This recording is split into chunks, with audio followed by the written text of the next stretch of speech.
嗱，英皇咧終於搞完呢個25家嘅英皇群星演唱會，咁啊搞咗2場，但係咧就有少少敗筆嘅收尾吓。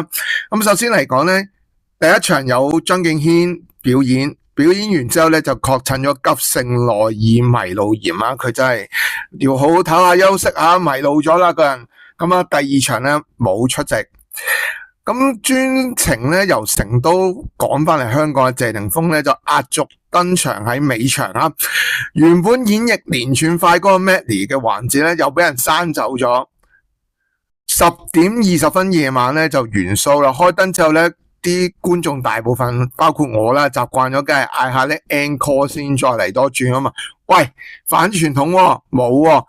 咁所以咧，有人就話眾伏投訴冇 encore， 完全咧覺得個元騷嘅感覺咧好驚訝。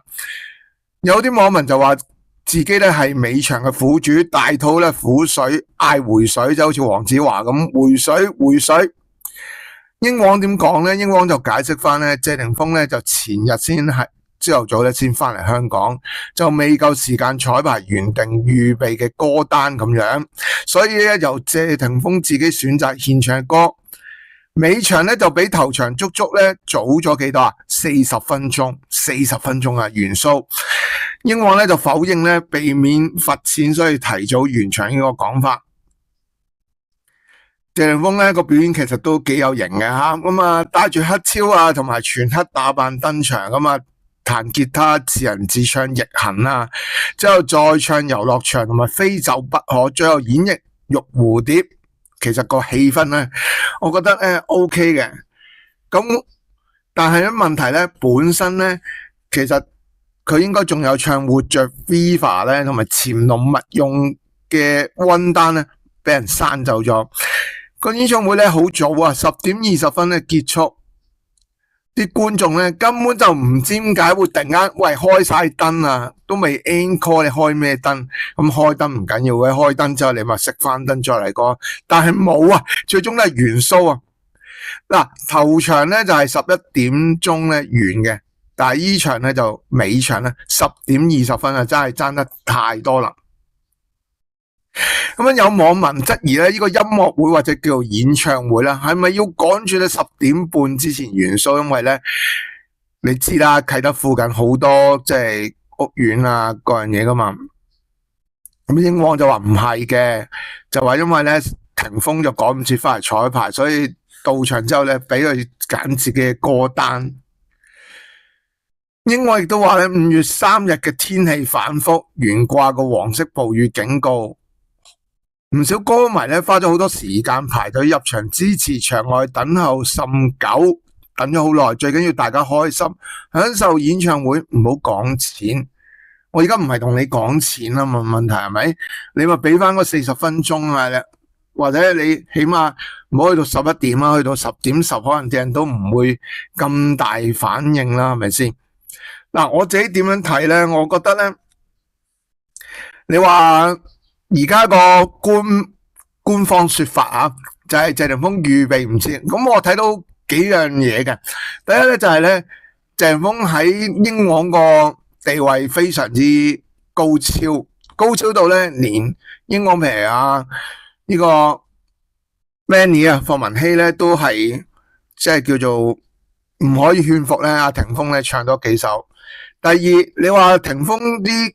即係都叫做咁專業嘅藝人啊，會唔會真係話喂冇個溫單，即係預備唔切啊，咁啊唱唔到咧？我覺得唔會嘅。咁啊，第三再講啦，喂，就算張敬軒俾呢個耳膜炎、迷路炎啊，咁啊霆鋒就翻嚟香港預備唔切，咁好多網民都話喂。你如果唔係因為罰錢呢個問題，即係我講啊，唔係罰錢呢個問題啊，好多網民都話，咁你可唔可以加翻啲環節落去，譬如俾啲英皇嘅新星啊唱翻佢哋自己歌，或者求其啊搵翻其他啲歌手啊，每人唱翻1-2首，攝翻時間啊都夠啦，係咪先？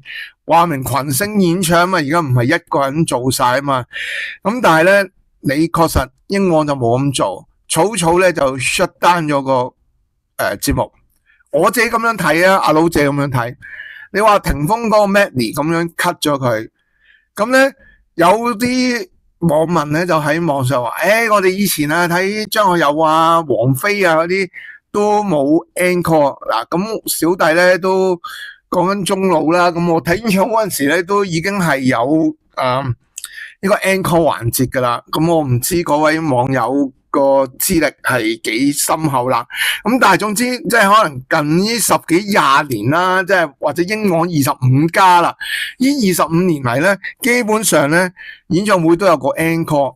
如果我咁樣建議，如果阿霆鋒真係預備冇咁多歌，英皇係咪可以做個表演藝術啊？虛偽個偽啊，會將霆鋒某兩首歌咧就刪咗佢先，之後等人 encore 就再叫霆鋒唱埋佢。係啊，都係唱咁多首歌噶嘛，但係個感覺起碼人哋覺得有 encore 過嘛，你起碼俾人鬧少啲咯。可能最終都係10點20分完場噶，但係起碼我有俾你 encore 過啊，咁起碼即係習慣一個儀式感啊。我唔知英皇明唔明白，即係我預咗有個 encore， 你冇 encore 咧，硬係好似即係點講啊？我食餐飯，我預依餐飯有個甜品嘅，喂冇啊，冇俾個甜品我，咁變咗感覺就唔多 OK 咯。呢個就我自己個人睇法。好啦，今集咧就講到呢度，唔知大家睇法又係點咧？歡迎喺呢個留言區咧留言。呢個咧係娛樂花生堂，我係阿佬，記得咧中意嘅話訂閱俾 like 同埋咧撳翻個鐘仔，我哋下條